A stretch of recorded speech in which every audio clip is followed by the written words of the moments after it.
Welcome to the Deep Valley Virtual Book Festival. This session is titled, It's a Mystery to Me, a panel where mystery writers discuss how they craft a compelling mystery story and where their inspiration comes from. I'm Chris Norbury, and I'll be your moderator for today's panel. My guests are Amy Gregg, Julie Holmes, and Brian Luderman. To introduce each of them, Amy Gregg is the Minnesota Book Award nominated author of Relic Chosen, Magic and Madness from North Star Press. She is also the author of Through the Woods and Next Weekend from Lulu Publishing. She began her writing journey at a young age and never thought to stop. When not writing, she enjoys movies, knitting, and spirited discussions of all things Marvel Comics. A native Minnesotan who grew up in the suburbs of Minneapolis, this city girl now lives with her family, a 15-pound cat, and 100 dairy cows on their farm west of the Twin Cities. Amy is currently working on a rural cozy mystery series, soon to be released from Fox Point Publishing. Welcome, Amy Gregg. Our next speaker, our next guest is author Julie Holmes, who writes a variety of mysteries from suspense with a touch of romance to police procedurals with a brush of extrasensory, with forays into fantasy and science fiction, and has had short stories published in small press magazines. A former aircraft mechanic for a commuter airline, she is now a technical writer for a software company. She's a member of the National Sisters in Crime Writers Organization and the local Twin Cities chapter. She hails from South Central Minnesota, where she lives on a small hobby farm with her husband and a menagerie of pets. And last but not least is Brian Luderman. Brian is a former corporate attorney and Minnesota farm kid. He coined the term corporate thriller to describe his series of suspense thriller novels featuring Penn Wilkinson, a sassy, whip-smart paraplegic attorney, described by the St. Paul Pioneer Press as, and I quote, one of the most intriguing new characters on the Minnesota crime scene, unquote. The series began with Downfall and continued in 4 sequels, including his latest, Deadfall. Brian's last book, Nightfall, was named 2019 runner-up for Minnesota's Best Adult Novel in the Minnesota Library Association's annual competition. Luderman's first book, Bound to Die, was a Minnesota Book Award finalist. Brian lives with his family in the Twin Cities. So let's start right off with the questions, and I'll start with Amy first, since in alphabetical order, and we'll kind of go from here. What first attracted you to the mystery genre? I guess just solving the case. Like there's a puzzle. I've loved puzzles forever. And it's just trying to see if you're smarter than the bad guy. So just trying to piece everything together and to see if you figure it out before you get to the end of the book. Okay. And Julie, what first attracted you to the mystery genre? It's the same as Amy. It's the lure of solving, having something happen and having to find out who did it, or following the protagonist on through their journey to actually catch the culprit or stop the culprit from continuing. It's a puzzle. It's fun. Okay. It is kind of like a puzzle, especially when you write your plot and you have somebody who does it, and you have to try to figure out how are you going to let the protagonist figure out all these steps and figure out who the bad guy is. And Brian, what was your attraction to the mystery genre? You're more of a thriller thing, but it's, like we said, kind of the same idea. I sort of eased into the mystery genre from reading the espionage genre. And I really enjoyed the cat and mouse, the deception, that sort of thing. And as I expanded, I found that sort of thing present in mysteries in general. And you're correct, my books are actually mystery-thrillers. Right. Mysteries, generally, you try to determine what has happened in the past, generally a murder. With thrillers, it's to prevent something from happening in the future. And all of my books have elements of both of those things, mystery thrillers, as do yours, Chris. And I hope to be able to tell us a little bit about your books as well before we're done here. Well, that's not my job, but if time permits, maybe I will. And actually that leads me to another point is that I've only been writing for 12 years now, I guess, in a serious nature. And when I wrote my first book, I was trying to decide, was it a suspense or was it a thriller? And I had a hard time. And what I noticed was that going to a bookstore, you could, say, look for a best-selling author and their titles in the mystery genre. And sometimes they might be listed under a crime section. They might be listed under mysteries. They might be listed under thrillers. They might be listed under suspense. And I had the hardest time deciding what my genre was. And I realized I had a hard time because I didn't want it to necessarily be one genre. I mean, I put a little romance in my books. There's other elements that can be involved. Amy and Julie have a little paranormal, a little magic, those sorts of things. And so I thought, well, I really can't pigeonhole myself because it's hard to do. Have you also experienced that? Anybody, as far as that goes? Like Amy, for example, where did you decide where your books were going to go on the shelf? A little bit more towards the fantasy, just because there is, more the magic element, the paranormal stuff. So that kind of slanted it towards the fantasy sci-fi section of the bookstore rather than the mystery. Because that was a little bit more stronger element to it, I think. Mm-hmm. Okay. And Julie, your book, Murder in Plain Sight, that to me, that was a pretty straightforward mystery, but I do believe there was some kind of a paranormal type of thing in there, or a little bit of a hint, if I remember. I haven't read it. Not in that book. The first mysteries that I wrote that they haven't been published yet did have a paranormal aspect or an extrasensory aspect. This one is, for some reason, I aimed it to mystery. I figured go broad, and then let the chips fall where they may if they want to be slanted toward one or the other. I consider my mystery a romantic suspense. Right, because you do have a lot of romance in there. Yeah. Right, but it's my publisher and this is one thing that really bugs me about the mystery genre is they like to call any mystery that has an amateur sleuth, they want to call it a cozy.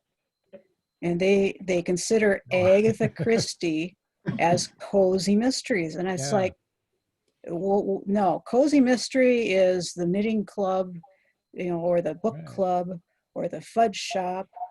And cozies don't have bad language, no swearing, and they don't have any sex. Yeah. And they have, they're more feel good, I think.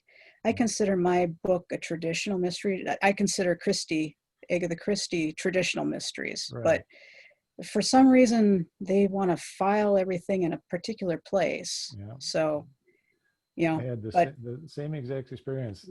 My main character is a amateur. Yep. And so is Brian's. Yeah. Yes. But it doesn't really fit in there because there's characters who are able to take charge. They're not carrying around a badge and a gun. Right. In the normal course of events. Okay. Well, speaking of protagonists, let's move on to the next one, and we'll start with Brian.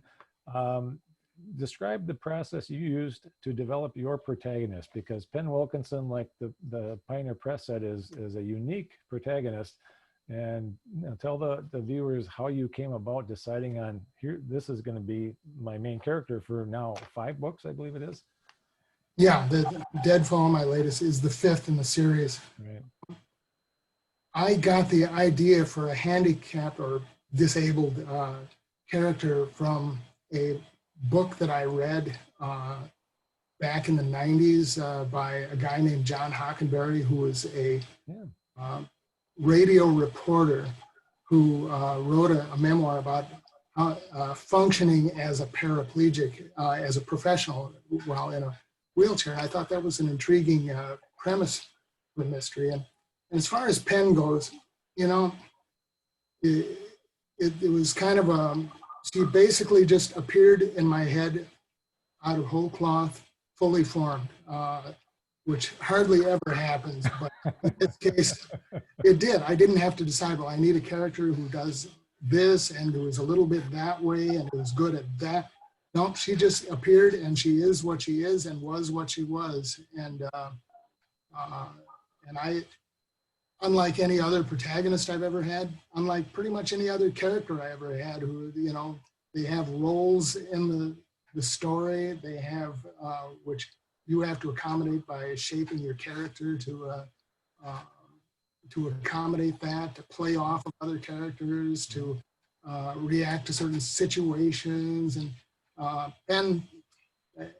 with pretty much every other character, that's the way I design the character. Okay, I need somebody who does this, who has this function in the story, Yeah. that role, but it all revolves around Penn. She is what she is, and it's all got to go through her, just the way she was in 1998 when I conceived. Yeah. When I wrote my first version of Downfall and then put it in a drawer for 15 years. Yeah. I commend you because I've read 2 books now and you're on your 5th, and the first 2, you definitely make it work, and she's totally believable as a real character, not just, oh, I think I'll throw in a female attorney in a wheelchair just to so people will notice it. But you know, I totally buy into it. You get kind of frustrated when she's got to wheel herself into her van all the time and all the Yes. but it doesn't, you make the stories work around that, which is, you know, very admirable. I'm impressed by that, and I certainly don't dare to try that, what you call it, risky of a character myself yet. Maybe someday I would, but kudos to you. Amy, your characters, at least your magic oriented mysteries, how did you decide that my character is going to have some mystical or magical powers or things like that? It kind of added a little drama, you know, a little more stuff at stake with the magical mysteries, where you know, it's just kind of a fun way, instead of, you know, like you were saying, having a just throwing a character like, oh, you know, they're disabled, or they're black, or they're this person, just trying to make it a little bit more believable, but yet they have this extra element to them. Mm-hmm. And also adds a little, weirdly, I find magical people or paranormal people have a weird way of exemplifying or heightening humanity. Even though they're like special or extraordinary, they tend to have more of a way to heighten a sense of loss, or a sense of urgency, or a sense of belonging. And that kind of helps drive their character a little bit more, to try to figure out, you know, something happened, I need to solve this puzzle, I need to save the world, I need to save this person, Mm-hmm. all while trying to be extra human. And yet it just kind of exemplifies the basic humanity. So. Okay. And so you were, from an earlier age, you were always interested in paranormal and magic and fantasy and things like that. Mm-hmm. And so that just felt like a natural fit for you to try and do that. Okay. Yeah. And then don't want to forget Julie, because you have also one of the more unique main characters that I've ever come across, a female airline mechanic. Mhm. And you have a background as that, so that's kind of a write what you know thing, but still, you pulled it off really well too. I mean, I totally bought into Sierra Bauer, and she was solving this mystery pretty much at work, but it wasn't like you're taking this unusual protagonist and plopping him into this a corporate thriller, for example, and having them solve the crime. It was, you know, a crime that was on her watch, sort of a thing. And so how did you come up with her? Well, it's a lot of write what you know. Yeah. I mean, the first mysteries that I wrote are actually procedurals, and police procedurals, and I was querying them. They weren't, I mean, there was interest, but nobody picked them up. And so I thought, well, what the heck, I'll write something different. And they always say, write what you know. Yeah. So as a former recovering aircraft mechanic, when I thought, because I love aviation, but every book that I've read or I've looked for, I've looked for books about aviation, about planes, and 9 times out of 10, they're military thrillers. Yeah. Well, I don't want to read, I mean, and Firefox was good. I don't want to read Flight of the Intruder. I don't want to, there's a lot of military thrillers out there, and even some of the aviation mysteries have a lot closer tie to military type Right. type stuff. I just wanted to put a mystery where something that I was familiar with, and it worked. Mhm. A strong female protagonist doing something that a lot of people don't Mhm. think about, and it just felt natural to me to write Okay. that. So when you queried your book to agents with Sierra Bauer, the airline mechanic, were they kind Mhm. of jumping all over it, going, "Oh boy, something new and exciting"? I had a lot of interest, especially with the counterfeit. Oh wait, you didn't hear Mhm. that from me. Yeah. Um, with a lot of the backstory, not the backstory, the setting with the aviation and problems with planes. But when my agent was shopping, a lot of there was a lot of interest, but a lot of the editors said, now if she was a flight attendant, Whoops. and it's like, well, no, that's not the point. The Yeah. whole point is that she's an aircraft mechanic. Well, we don't. The point they were thinking the audience wouldn't be able to relate, Yeah. which um, everybody that has said something to me about reading it, they love the idea that she's an aircraft mechanic. Yeah. That's like you nailed one there, because it's pretty cool. I when I first picked it up, and I thought, female airline mechanic. This is going to be weird, but it worked just fine. Like I say, once you kind of buy into the fact that, okay, this is my main character, whether it's Penn or Sierra or whoever, if you make them a real person, Mm-hmm. you're good to go. Okay, let's move on then. One of my favorite topics is the bad guy or the antagonist. In my opinion, the bad guy is crucial when writing a mystery crime thriller story. What special qualities or traits did you give your antagonist or multiple antagonists that make them uniquely bad? And let's start with Amy on this one. With my newer book that's coming out soon, my cozy mystery, I made the actual bad guy or the actual antagonist, and then all the blue, the red herrings that this might be this person, believable and almost sympathetic. Like you can understand like why the meaning behind why they would do the bad thing or why they would kill the person. Mhm. It was almost kind of like a sympathetic bad guy, like again harkening back to Marvel, like everyone clommed onto Loki because they understood why he was doing the things he did. He was kind of a sympathetic, relatable bad guy. Mhm. So I like those where it's like questionable morals of them, and then also like, does that make me a bad person for understanding and agreeing why they did the bad thing? Yeah. So I like that ambiguity. Okay. And Brian, you've got, since you have several books out, I'm guessing you've got a different antagonist in every story. I've just read the first two, but talk about your process in choosing a good, worthy antagonist, because we all know that the more challenge the protagonist has, the better the story, because they're fighting against higher odds. So how about your antagonists? How did you develop those, and how do they come about? Well, I think the term you use, worthy, is a good one. It poses a formidable challenge to your detective in solving the crime and in being prevented from doing further bad things. That doesn't mean superhuman. It just means formidable. Mhm. I think it's important, as Amy said, that there be a human element to the person. I think their motivations should be clear, and sometimes this goes back to their childhoods, sometimes not.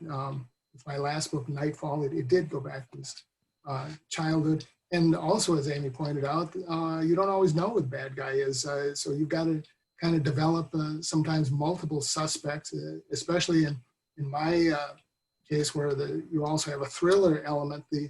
The ultimate bad guy is sometimes not known till the end, sometimes is, or sometimes there is more than one antagonist. But I think what really works well, and John Sanford is a master of this, is having an antagonist who has a view of the world that is really twisted and really sociopathic, but it makes perfect sense from their point of view.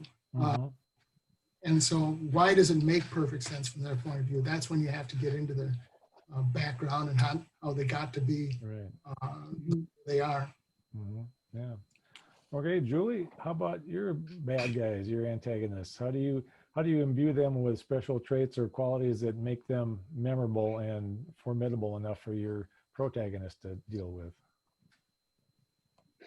Well, I guess the first antagonist that the readers see has a beef against the main character. He's out for payback, and so it's a pretty rude, pretty basic antagonist that way. But the main antagonist, which readers really don't notice until toward the end, has a lot more scheming. He's a lot smarter. He's tries to stay in the woodwork, but I think it boils down to the basic bad traits that people have. You think of the 7 deadly sins. You got your greed, you got your sloth, you've got all that other stuff. And but like Amy said, as long as they're human, and Brian too, and you're right, Brian, John Sanford is really good at making good bad guys. Not good bad guys, but bad guys that readers can sympathize with, because from the bad guy's point of view, what they're doing is perfectly logical. I agree with that. One of my favorite books, one of my favorite authors is David Baldacci, and he wrote a book, and I can't recall the title offhand because I read it years ago, but his antagonist was this guy who was on a mission to get some justice for his daughter who was lying in a coma as a vegetable in a hospital. And he was such a sympathetic bad guy that I almost was wishing that he was the good guy in that story. And I'll never forget him because it was absolutely the best written antagonist I've ever read in a book, of the hundreds and hundreds of mysteries and thrillers and things like that. And I wish I could write good ones like that too. But it was if you make the antagonist memorable in some way, personalize them, humanize them, it works great. Which is a great lead in. Julie had a comment that jogged my memory. Lead into the next question. Good mysteries and thrillers have at least a few plot twists or red herrings included. How do you come up with those and work them into your story? And let's go to Brian first on that, because corporate thrillers, you're kind of limited in terms of it's basically corporate crooks, but so you have to come up with something fresh every time. How do you do those plot twists and things like that? Corporate thriller is kind of a loose term for me. I think all of my books have some business element to them or some corporate connection, but some much more than others. My latest one is very strong. It takes place inside a corporation, but there's a couple others that don't. As far as the plot twists and so on, I am an outliner rather than a pantser.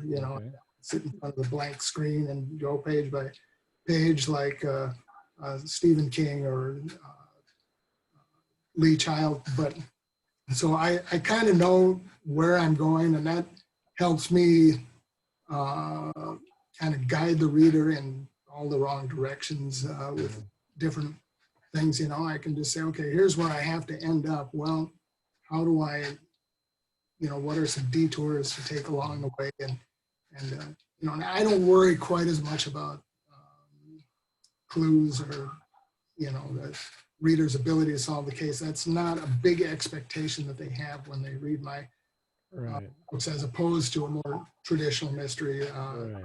or an Agatha Christie type or a cozy.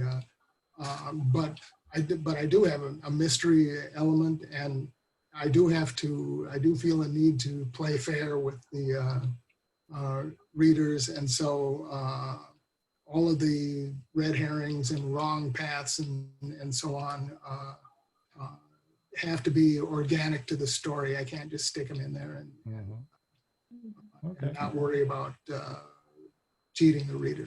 Yeah. Okay. Amy, how do you work in your little plot twists and red herrings and misdirections into your stories? It kind of goes with the, no man is an island. Everyone has multiple interactions, and so there's not just, one person who has a beef with someone. They have multiple interactions. There's multiple people that they've wronged, but who has the stronger case. And so everyone has in my cozy, like they have a pretty strong case, but then that one, that person, that one might be a little bit stronger than that one. And it's just kind of weighing the wrong, how wronged someone was, the believability that their case is worth, kind of like what you were saying with the Baldacci, their plight for vengeance or justice is more believable than that person's over there. So it's definitely seeing all the aspects and just how interconnected everyone is, and just kind of piecing out, who And then is over justice. with your supernatural and magical things, do you give your antagonist a certain power or ability that puts them above your antagonist or everybody else in the story, or are they kind of fighting on even terms and it's more of a battle of wits and mind? It's a little. They tend, the bad guys tend to be a little more powerful. So then the protagonists have to be a little more brain over brawn, Okay. or magical power over that, and the kind of goes with do the protagonists succumb to using the dark powers or the dark side of the force to get the ultimate goal, or do they use the right virtuous ways of defeating the bad guy? So do they stoop to their level, or do they take the higher road? Well, that's a good dilemma for the character to have. Do I cheat and win, or do I play by the rules? Okay. And maybe just for Julie and Amy, since Brian's more of the thriller type, and we talked about this a little bit, how do you plant clues so the reader can play along and try to figure out who the culprit is, or don't you worry about that? Julie, I'll give you first crack. Oh, that is, I think, a good way to, when people read mysteries, I believe when people read mysteries, they want to put their wits against the protagonist. Can they solve the mystery before the protagonist does? Right. And it's important, and that's one thing that drove me nuts about Agatha Christie books, is that for some reason I never figured it out until I got to the end, and then I'd have to page back through to figure out where the clues were. So I think it's important to scatter the clues, but not point them out, and let the story, the protagonist, figure things out, and hopefully the reader's not 10 pages ahead of them. Right. Because Type you of can't thing. just put in here's a clue, readers. Right, And remember this 50 pages from now. right. But it's You and Megan- also, Go ahead. it's also, what I also like to do is put a clue in that the protagonist doesn't see that it's a clue, but the reader does.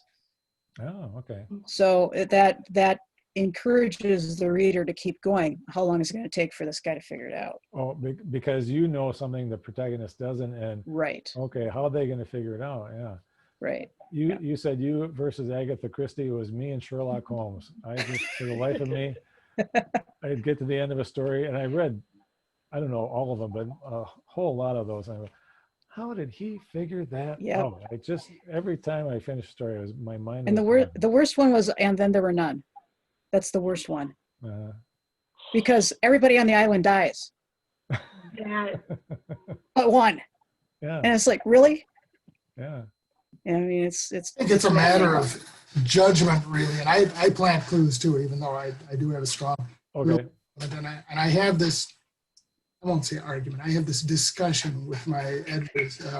Each time I do this, she said, well, you know, your clues are, you know, nobody's going to be able to figure this out. And I say, good, I don't want them to be able to figure it out. Yeah. No. You got to give them a chance to do it. And I said, they can. I said, yeah, but it's too hard. You made it too hard, you know. And we go back and forth. And I said, look, my books are mostly thrillers anyway. You know, being able to match wits step by step and solve it along with the detective is generally not a big expectation for my books. But I think I can truthfully say that none of my solutions come out of left field. That at least, you know, people are going to look at it and say, oh, yeah, I remember this happened and that happened. These were in there. And obviously you want to say, the reader to say, oh, yes, of course, and not, what, you know, where did that come? Yeah. That's interesting that your editors say that, because one of the first things I learned, and it's been drummed into me over and over again over the years, is don't underestimate the intelligence of your readers. And if you think, well, I have to make something really obvious and hit them over the head with a clue or something or other, they get it. They don't need your help. They don't need a guided tour. Just put it on paper, make sure it's a well-told story, and it'll be fine. Okay, that's interesting that your editor would do that. Okay, let's move along. Unless anybody else has another comment on that, we'll go to the next topic. Most mystery writers do at least some research while writing a book to give their work authenticity. Things like learning police procedures, correct geography, learning about weapons, etc. Have you gone down any interesting rat holes or rabbit holes, maybe I should say, or rat holes that led you to some bizarre or arcane information? And I say that because I was on a panel last year at the Deep Valley Book Festival, and the moderator asked each of us if the FBI might have each of us under surveillance because of red flags on our internet search history. Yeah. I think it was all ours. Okay, Amy, I'll let you get first crack at this. This could take 20 minutes right here. I am probably on an FBI list. Okay. With my rural mystery, it's very based on a dairy farm, which is close to me because I live on one. Okay. I've researched how people can die in manure pits, basic veterinary stuff, drugs, overdoses, things like that. Mm-hmm. So I'm probably on a list somewhere. Yeah, I was like basic of certain farm things and how long it takes the body to decompose in a manure pit. So yeah. How long does it take pigs to eat the body? Exactly. It takes 3 years. It does. So I've learned that. So 3 years. So mental note. What was the most interesting factoid that you pulled out of all of that bizarre research? Something that you thought, that's absolutely fascinating, that I never knew that. Is there one that stands out to you? Other than the manure pit one, which is bizarre. Which is bizarre.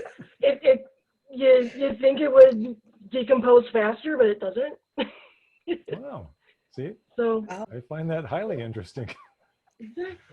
Okay, Julie, your turn. Being an airline mechanic, and on the sad anniversary of 9/11, 19 years ago today, I imagine when you were doing research on how to booby trap a plane and do all that sort of stuff, maybe you kind of wondered, thought back a little bit and said, I wonder if anybody's paying attention to my search history.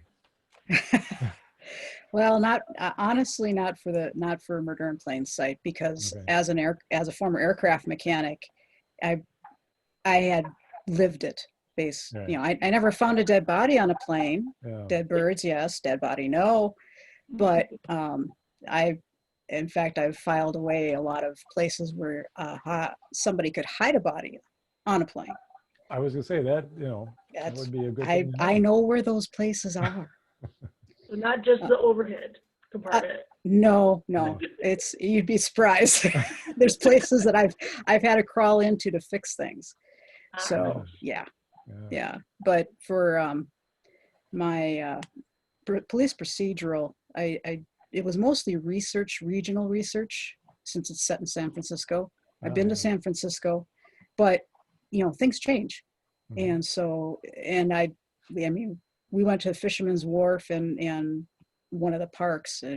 That's not a whole lot of San Francisco. So that's Google Earth is super awesome. Isn't that amazing? It is. And Street View, that's even better. Absolutely. Yeah. That's great. How did writers write 50 years ago when they didn't have this? They got to write off their trips to San Francisco. That's true. Yeah. Okay, Brian, your rabbit hole research. What did you come up with? I don't know. I mean, I've had some pretty nasty stuff occur, as most authors do, I guess. I had one bad guy who administered to his victims a terror-inducing, psychosis-inducing drug that made them want to commit suicide. I had a character who killed his victims by suffocating them with a plastic bag. And when people ask, oh, what's your source for all these depraved, sick ideas? I hate to tell them, I kind of thought them up myself. That's my wife is reading my stuff and going, where the hell did this come from? It's the same with the romance scenes too. I hate to interrupt, but when Castle Danger came out, I had a couple of racy things in there, and people would come up to me. People actually knew who read the book. My goodness, that was some scene you wrote there. Well, yeah. How did you think of that? I said, well, I just have an active imagination. It wasn't, personal experience. Right, yeah. So, Yeah. I learned way too much about grain silos when I was writing Straight River. Oh yeah, that's But it's a real thing. Right. I mean, the farm girls know that. It's absolutely real. You're all farm kids. Yeah. That's a serious thing, and I researched real carefully to make sure that it was feasible that it happened that way. Okay, let's move on. We're getting close to the end here, but we still have a few more minutes. And we'll start with Amy. Which writers in general do you admire, and in particular, which mystery writers inspired you to write or have influenced your writing? And mystery in the quotes in terms of what we've defined mystery as. I guess classic would be Agatha Christie. Very classic, And then there were none, just blew my brain. I was like, I want to grow up to be this. I want to write this. Agatha Christie.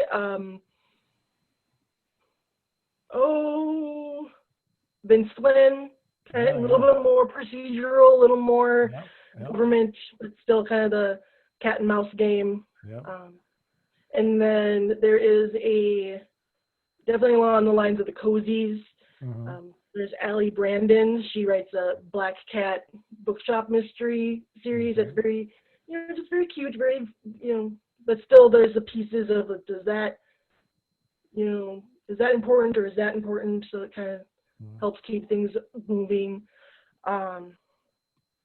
What else? I think Allie Brandon and Karen Olson. She's done a couple cozy mystery series. There's a tattoo shop one that was pretty interesting, a little more kind of contemporary Mhm. one that was Are to keep you- it outside the box. So. Yeah, are your cozies going to have a theme like, a coffee shop or a candy maker or a quilting shop or whatever? Are you going to go in with a Dairy theme? farm. Pardon? Dairy farm. Oh, dairy farm. Okay. Yep. Yep. Perfect. It's the accidental farmer mystery. Okay. Great for Minnesota readers because we all know Exactly. about farms. Okay, Julie, your influences. You mentioned Agatha Christie before, but Mhm. what other writers get you going? Well, Agatha Christie and J.D. Robb is another one that I really enjoy. Mhm. Who is, for those who don't know, it's actually Nora Roberts. Right. But the Eve Dallas books are really a lot of fun to read. And outside of mystery genre, Anne McCaffrey was probably one of my biggest influences. And she writes science fiction / fantasy, but just the story. She created this world. She created all these other things, and it was one of those. I could do that. I think I could do that. Okay. And so that's kind of. And as all writers know, we all read voraciously. So every author that we consume affects us. Right. Yeah. And Influences us in some way.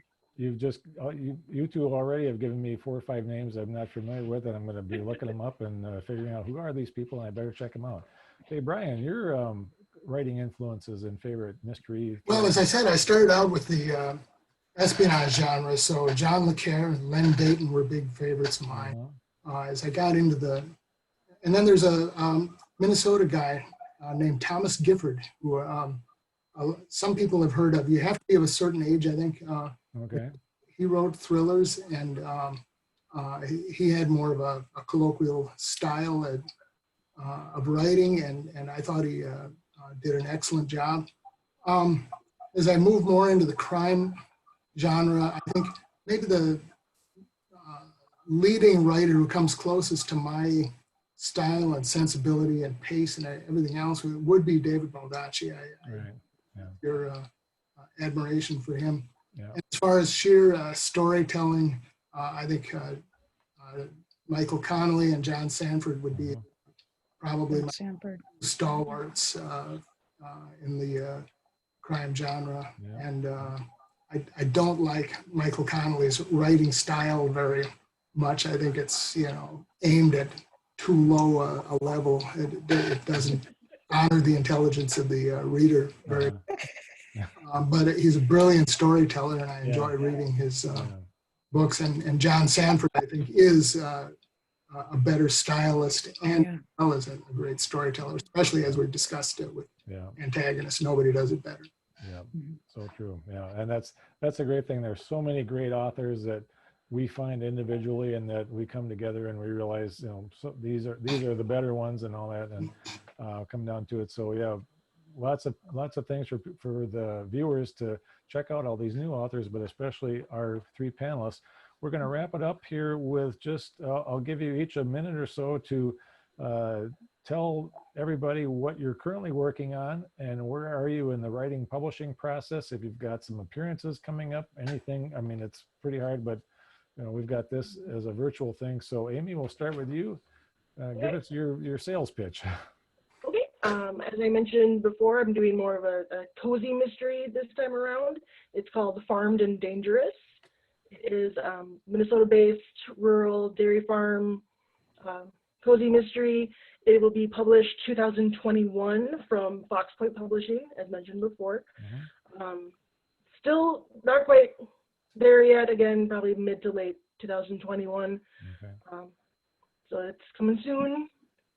Don't have any other appearances at the moment. Always changing every day, as everything else in the world is changing every day. Right. So that's kind of where it is. All right, Julie, what's up with you? Well, this is, whoa, look at Whoops. that. It doesn't work so good. They say don't use virtual backgrounds. It's those virtual backgrounds. Yeah. Wow.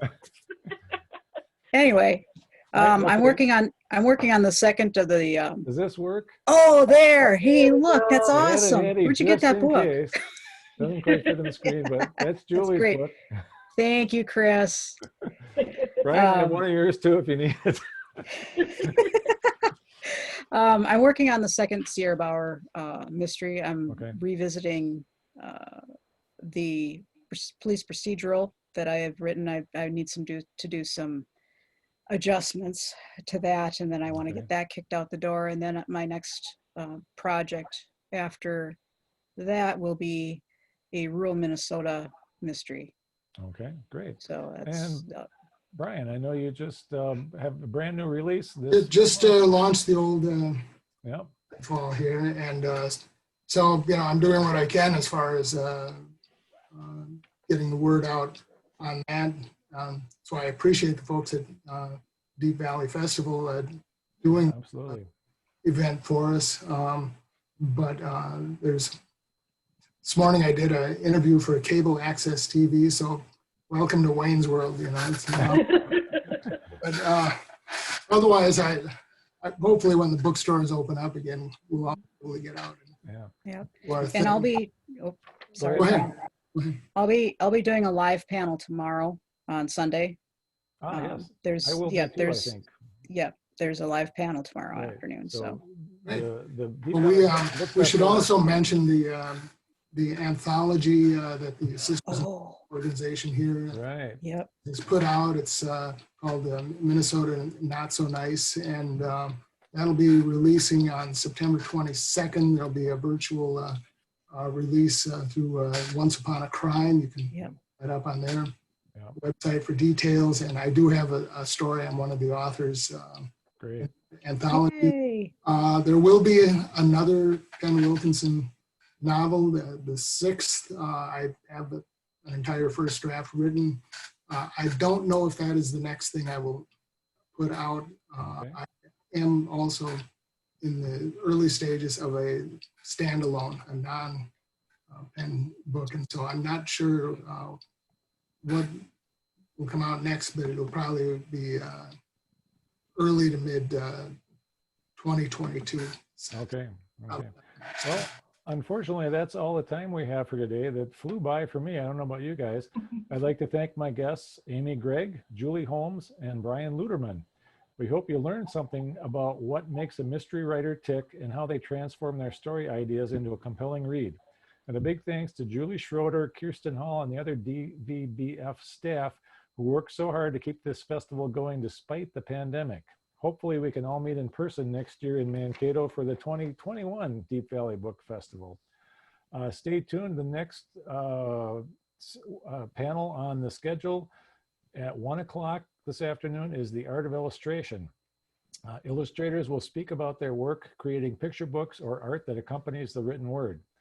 For more information on upcoming sessions, visit the DVBF webpage at deepvalleybookfestival.com/festival-schedule. And for more information about all the participating authors in the festival, especially these three, go to deepvalleybookfestival.com/author-directory.